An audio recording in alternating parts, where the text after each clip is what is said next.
and welcome to The Creativity Show. Along with our special guests, we will be looking at how creativity may be lost in our education system.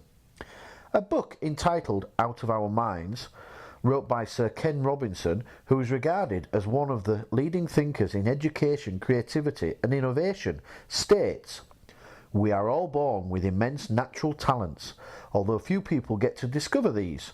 One of the main reasons for this massive waste of talent is that the very process that is meant to develop it, education." In response to this statement, we look at certain issues that may be preventing creativity happening in our classrooms today. The first area of discussion will be focused on the teacher themselves. We will talk to two teachers, one from an objectivist point of view and another from a constructivist point of view. They are outside now with our reporter, Mr. Chips. Well, hello and thank you, Marv. So, Mr. Traditional, I ask you, does a teacher need a certain personality to promote creativity in today's classrooms? Well, Mr. Chips, I believe personality is not important in the classroom. To be creative, we need skills and knowledge first. In my classroom, I aim to promote high academic standards, and I conduct this by exercising intellectual rigour. I observe my students from a moral perspective and highlight hierarchy and authority within my classroom. Well, thank you, Mr. Traditional. Our next guest is Mr. Box. So what is your opinion on the question proposed? Well, thank you, Mr. Chips. I believe a teacher's personality is very important. Intrinsic motivation and a good sense of humour are just some of my traits. I love teaching and being part of a child's journey. I give control to my learners so they have ownership of their own creative journey, giving intrinsic relevance, therefore opening up to innovative ideas. As Albert Einstein said, imagination is more important than knowledge. Thank you, Mr. Box. Well, that was two very different outlooks on how a teacher's personality may affect creativity. Is it morals and authority needed, or is it humour and imagination?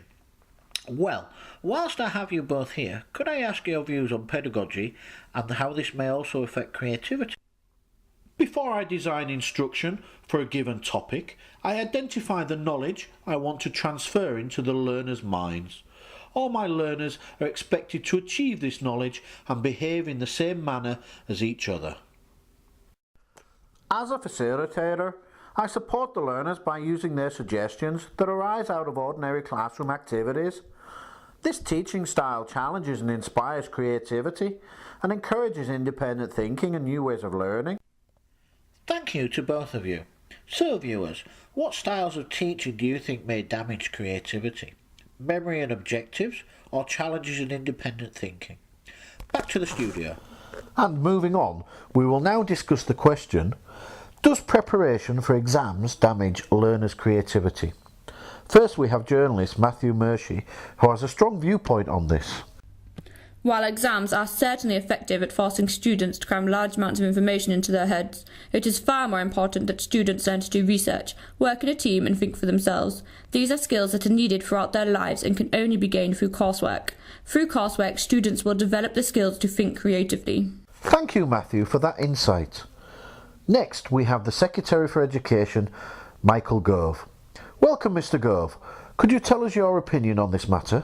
Coursework does nothing to create motivation, drive or aspiration. Coursework is an excuse to allow children to cheat. That is why I tend to restore the culture of all or nothing final exams. We are also very lucky today to have journal writer Tangela to tell us about her 2013 study.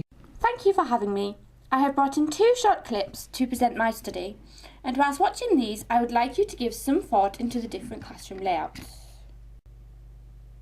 This is the first group which I observed. I had them studying by conventional methods such as lectures and studying from a textbook to prepare them for all or nothing exams. As you can see, the pupils are not very engaged and they are not being encouraged to explore their own creativity.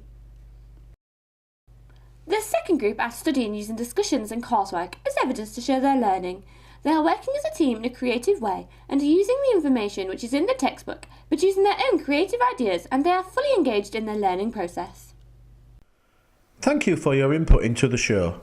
What we have witnessed strengthens Reggio Emilia's theory into how interaction with teachers and peers enhances pupils' learning.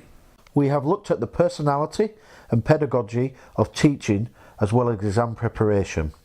These are a few of the many possible areas that may have an effect on the learner's creativity in the education system today. Thanks to our guest speakers and you the viewer at home, and we'll leave you with this final thought. Goodbye.